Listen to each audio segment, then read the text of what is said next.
KDM, Filsafat Budaya Sunda, dan Pembangunan Jabar, dari otak tradisi ke otak progresif.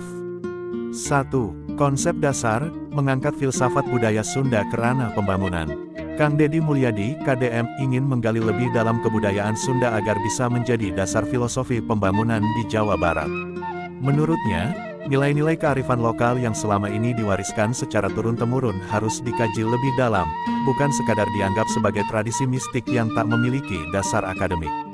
Dengan kata lain, KDM ingin budaya Sunda bertransformasi dari sekadar memori kolektif menjadi kerangka konseptual dalam berbagai aspek kehidupan, termasuk pertanian, arsitektur, pendidikan, dan tata kelola lingkungan. Ini adalah langkah besar dalam mentransformasikan kebudayaan menjadi ilmu terapan, yang tidak hanya melestarikan warisan leluhur tetapi juga menjadikannya relevan dalam konteks pembangunan modern. 2. Neurosains sosial, kebudayaan Sunda sebagai kerangka neuroplastisitas kolektif. Secara neurosains, budaya bukan hanya sekadar tradisi atau adat, tetapi juga mekanisme pembentukan pola pikir kolektif dalam suatu masyarakat. Ketika seseorang tumbuh dalam lingkungan dengan nilai-nilai tertentu, otaknya akan membentuk jalur sinaptik yang mengasosiasikan identitas dirinya dengan budaya tersebut. Misalnya, dalam budaya Sunda yang menjunjung tinggi konsep sili asah, sili asih, sili asuh, saling mengasah, saling mengasihi, dan saling membimbing, sistem limbik pusat emosi, dan korteks prefrontal pusat pengambilan keputusan akan lebih terbiasa memproses hubungan sosial dengan pendekatan yang berbasis gotong royong dan keseimbangan. KDM tampaknya ingin memperkuat neuroplastisitas sosial ini, agar nilai-nilai budaya Sunda bisa diinternalisasi lebih dalam pola pikir generasi muda, bukan hanya sebagai warisan cerita, tetapi sebagai framework dalam membangun Jawa Barat secara nyata. 3. Dari mistisisme ke akademisme, Sunda dalam lensa cognitive science. Salah satu tantangan utama yang disoroti oleh KDM adalah bahwa kebudayaan Sunda seringkali dianggap memiliki unsur mistik yang sulit dibuktikan secara ilmiah.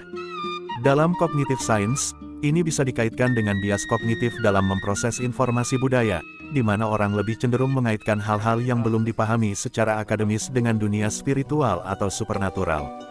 Misalnya, ajaran Sunda tentang Tritangtu di Buana, tiga keseimbangan dunia, seringkali dianggap sebagai doktrin mistis, padahal konsep ini memiliki kemiripan dengan prinsip ekologi modern dan teori keseimbangan sistem dalam ilmu lingkungan.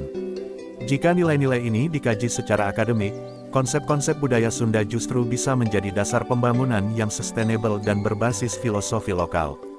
4. Dari otak tradisi ke otak progresif, Sunda sebagai blueprint pembangunan Jabar.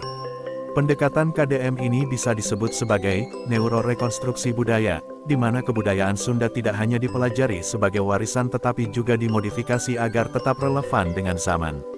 Hal ini sejalan dengan konsep neuroplasticity, yaitu kemampuan otak untuk terus beradaptasi dan berkembang sesuai dengan informasi dan pengalaman baru. Dengan menjadikan filsafat budaya Sunda sebagai dasar pembangunan, KDM ingin menciptakan Jawa Barat yang tidak hanya berkembang secara ekonomi, tetapi juga mempertahankan identitas lokal yang kuat. Bayangkan jika sistem pendidikan, tata kota, dan pertanian di Jabar berbasis pada prinsip-prinsip kebudayaan Sunda, hasilnya bukan hanya pembangunan yang maju, tetapi juga berakar pada nilai-nilai yang sudah teruji selama berabad-abad. Kesimpulan, kebudayaan Sunda sebagai fondasi pembangunan masa depan. Apa yang dilakukan KDM ini bukan sekadar nostalgia budaya, tetapi upaya membawa tradisi ke dalam strategi pembangunan berbasis sains dan akademik. Jika sukses, ini bisa menjadi model bagi provinsi lain di Indonesia untuk menggali kearifan lokal mereka dan menerapkannya dalam pembangunan modern. Dari sudut pandang neuroscience dan cognitive science, proyek ini adalah upaya untuk menjembatani antara memori budaya yang ada dalam otak kolektif masyarakat dengan kebutuhan pembangunan yang berbasis rasionalitas dan penelitian ilmiah. Jika berhasil, bisa jadi Jabar akan menjadi provinsi pertama yang menggunakan pendekatan kognitif dalam membangun peradaban berbasis budaya lokal, sebuah langkah yang jarang ditempuh tetapi sangat revolusioner.